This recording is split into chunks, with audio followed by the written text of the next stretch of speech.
നമസ്കാരം. പ്രിയമുള്ളവരെ, കഥയും ഞാനും തമ്മിലുള്ള ബന്ധം ഏതൊരു മനുഷ്യനെയും പോലെ കേൾവിക്കാരനായാണ് ആരംഭിക്കുന്നത്.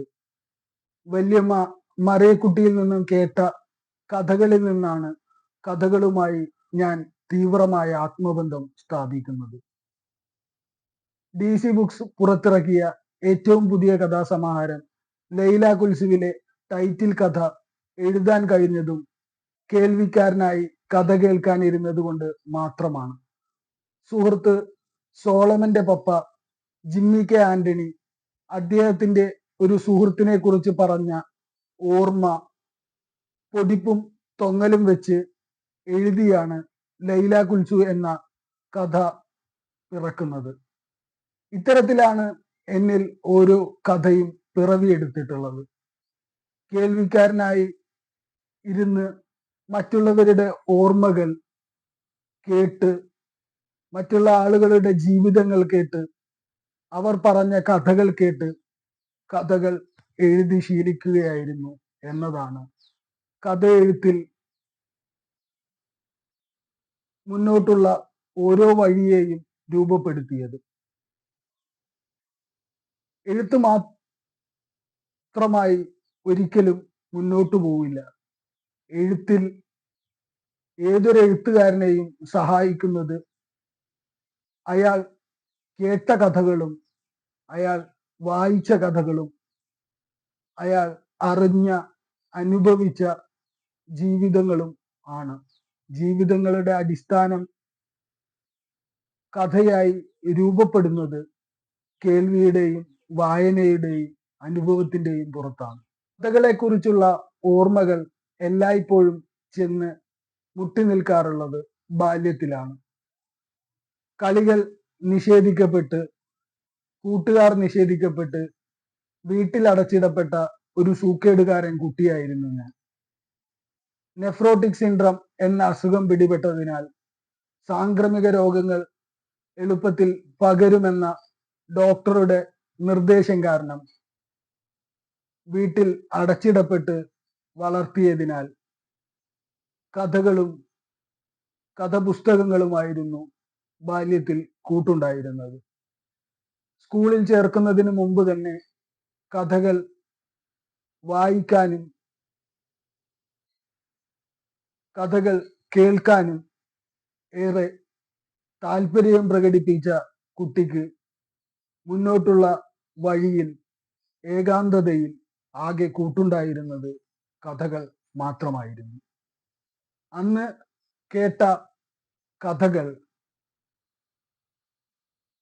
അന്ന് വായിച്ച കഥകൾ പിന്നീട് പലപ്പോഴൊക്കെയും എഴുത്തിൽ ഉപകാരപ്പെട്ടിട്ടുണ്ട്. ബാല്യത്തിൽ കേട്ട കഥകളുടെ തുടർച്ചകളാണ് പിന്നീട് എഴുതിയ കഥകളെല്ലാം. കഥകളുടെ വഴികൾ പലപ്പോഴും വിചിത്രമാണ്.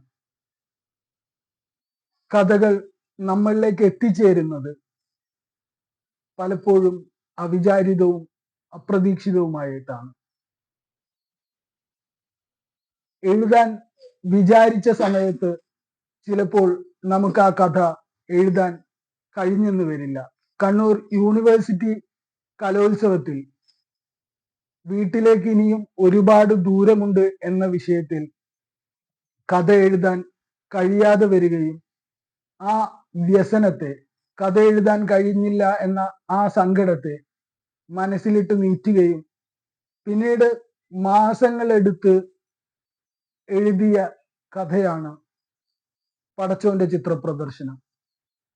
വീട്ടിലേക്ക് ഇനിയും ഒരുപാട് ദൂരമുണ്ട് എന്ന വിഷയത്തിൽ കഥ എഴുതാൻ കഴിയാതെ വരികയും അങ്ങനെ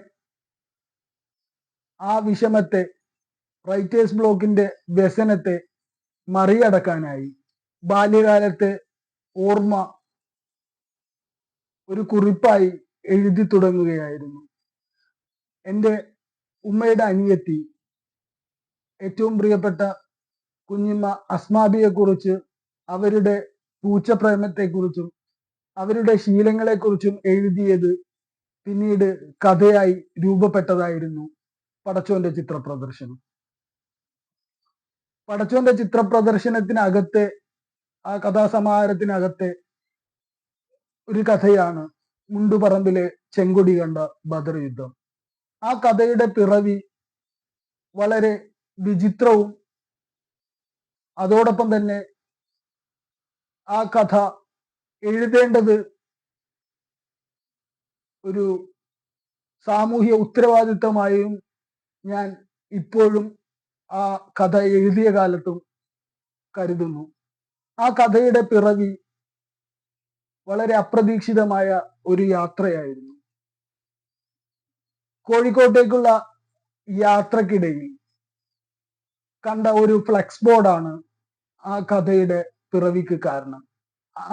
ഒന്നാം നായനാർ സർക്കാരിന്റെ കാലത്ത് 1980-കളിൽ ഭാഷാ സമരത്തിന് നേരെ നായനാർ ഗവൺമെന്റ് നടത്തിയ വെടിവെപ്പ് ആണ് ആ കഥക്ക് പശ്ചാത്തലമായത്. ഭാഷാ സമരത്തിൽ പങ്കെടുത്ത് കൊല ചെയ്യപ്പെട്ട 3 മുസ്ലിം ലീഗ് ചെറുപ്പക്കാർക്ക് ഐക്യദാർഢ്യം പ്രകടിപ്പിച്ചുകൊണ്ടുള്ള ആ കഥ എഴുതാനുള്ള കാരണം നേരത്തെ പറഞ്ഞ ഫ്ലെക്സ് ബോർഡിന്റെ കാഴ്ചയാണ്. യാത്രക്കിടയിൽ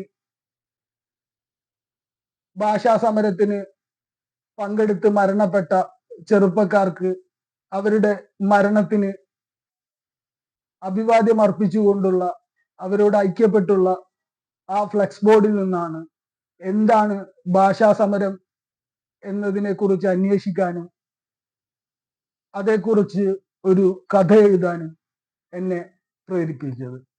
ചിലപ്പോഴൊക്കെ കഥകൾ വൈയക്തികവും വ്യക്തിപരവും അതിലേറെ അതൊരു ഡയറി എഴുത്തിന്റെ സ്വഭാവത്തിലുള്ളതുമായി മാറാനുള്ള സാധ്യതയും വളരെയേറെയാണ്.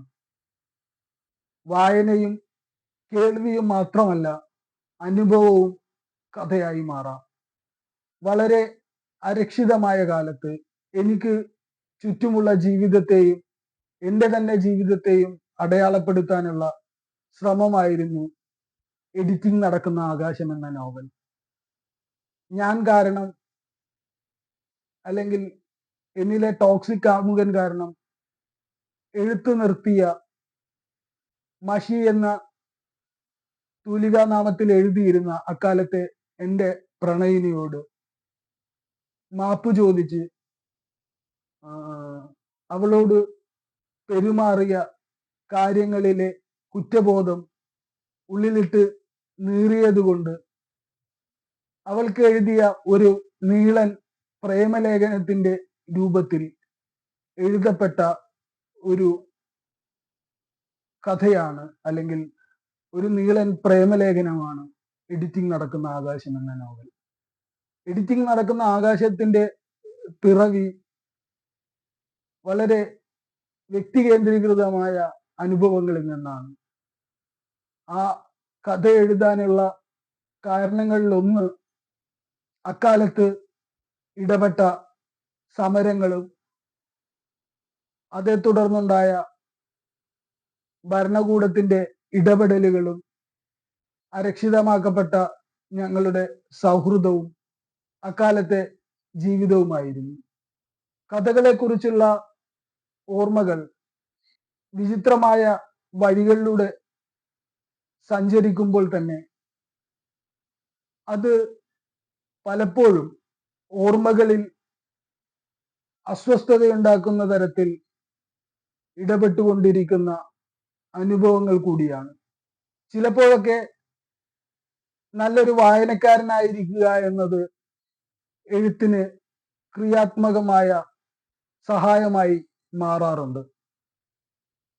DC കിഴക്കേമുറി ജന്മശതാബ്ദി നോവൽ പുരസ്കാരത്തിന് പരിഗണിക്കപ്പെട്ട എൻ്റെ ആദ്യത്തെ നോവൽ ഭൂപടത്തിൽ നിന്ന് കുഴിച്ചെടുത്ത കുറിപ്പുകൾ പിറക്കാനുള്ള കാരണം ഞാനൊരു നല്ല വായനക്കാരനായിരുന്നു എന്നതാണ്.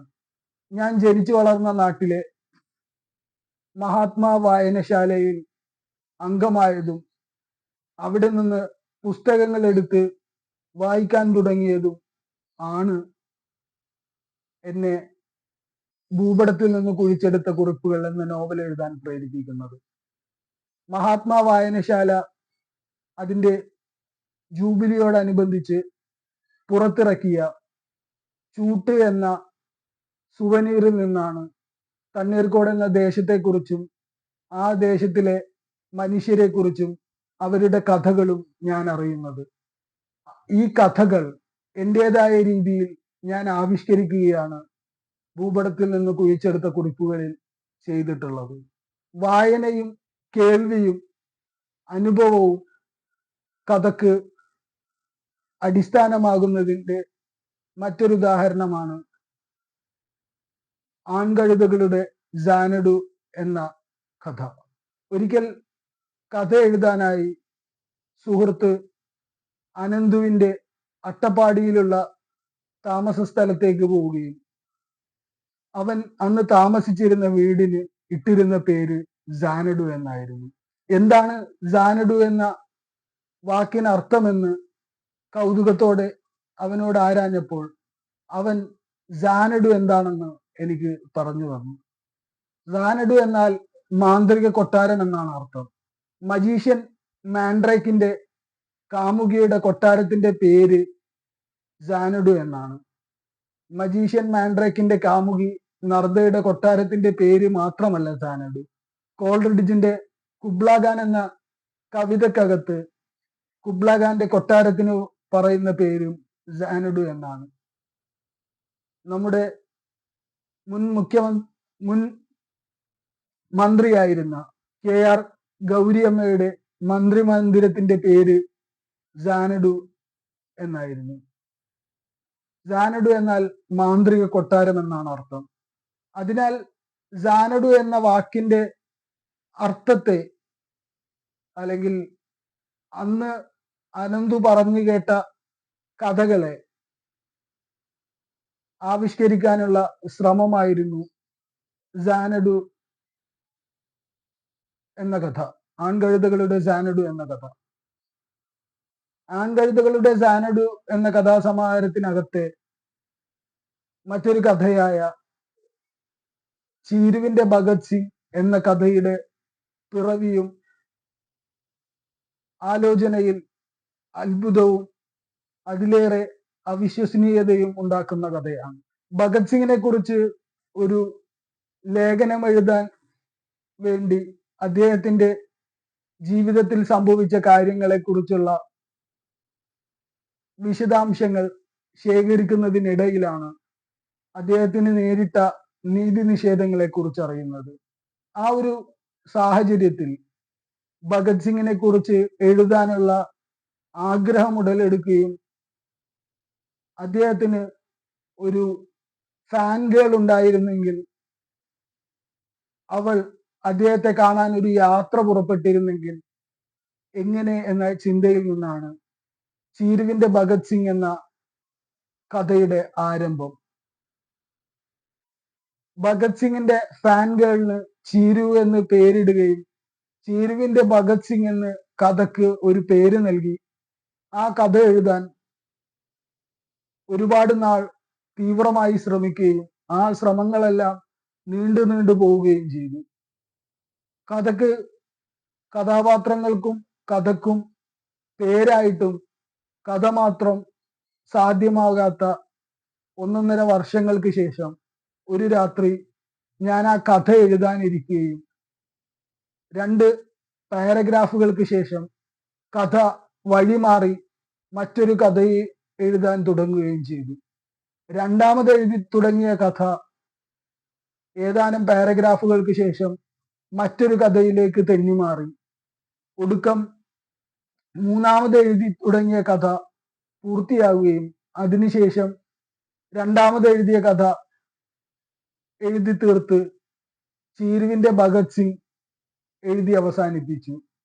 ഇതോടെ ഒറ്റ രാത്രിയിൽ 3 കഥകളാണ് പിറന്നു വീണത്. അതുപോലൊരു രാത്രി അതിനു മുമ്പോ അതിന് ശേഷമോ ജീവിതത്തിൽ ഒരിക്കലും സംഭവിച്ചിട്ടില്ല. ഒറ്റ രാത്രി കൊണ്ട് 3 കഥ എഴുതാൻ കഴിഞ്ഞ ആ അത്ഭുതം എന്താണെന്ന് എനിക്കിപ്പോഴും അറിയില്ല. കഥകൾ എന്നിൽ പ്രവർത്തിക്കുന്നത് വളരെ വിചിത്രമായിട്ടാണ്. കഥകളും ഞാനും തമ്മിലുള്ള ബന്ധം അടിസ്ഥാനപരമായിട്ട് കേൾവിക്കാരൻ്റെതും വായനക്കാരൻ്റെതുമാണ്. എനിക്ക് എഴുതാൻ കഴിയുന്നത് ഞാൻ ഒരുപാട് കഥകൾ കേട്ടതുകൊണ്ടും ഒരുപാട് കഥകൾ വായിച്ചതുകൊണ്ടുമാണ്. കഥയുമായുള്ള എൻ്റെ ആത്മബന്ധം അടിസ്ഥാനപരമായിട്ട് അത് ഞാൻ തന്നെയാണ് എന്ന ഒരു തത്വമസി അവസ്ഥയാണ്. കഥ എനിക്ക് ഏകാന്തതയിൽ എന്നെ സാന്ത്വനിപ്പിക്കുന്ന എൻ്റെ കൂട്ടാണ്. എനിക്ക് ഏറ്റവും പ്രിയപ്പെട്ട പ്രണയിനിയാണ്. അതോടൊപ്പം കഥ എന്നാൽ എനിക്ക് ഞാൻ തന്നെയാണ്. എൻ്റെ തന്നെ ജീവിതമാണ്. അതുകൊണ്ടായിരിക്കാം പണ്ട് പണ്ട് ആളുകൾ ഒരാൾ മരിച്ചു കഴിഞ്ഞാൽ അവന്റെ കഥ കഴിഞ്ഞു അല്ലെങ്കിൽ അവളുടെ കഥ കഴിഞ്ഞു എന്ന് പ്രയോഗിക്കാറുള്ളത്. കഥ എന്നാൽ ജീവിതം തന്നെയാണ്. അതുകൊണ്ടാണ് പക്വതയില്ലാത്ത ആളുകളെ അവൻ ഒരു കഥയില്ലാത്തവനാണ് അല്ലെങ്കിൽ അവൾ ഒരു കഥയില്ലാത്തവനാണ് എന്ന് കുറിക്കുന്നത്. കഥ എന്നാൽ എനിക്ക് ജീവിതം തന്നെയാണ്. അത് ഞാൻ തന്നെയാണ്.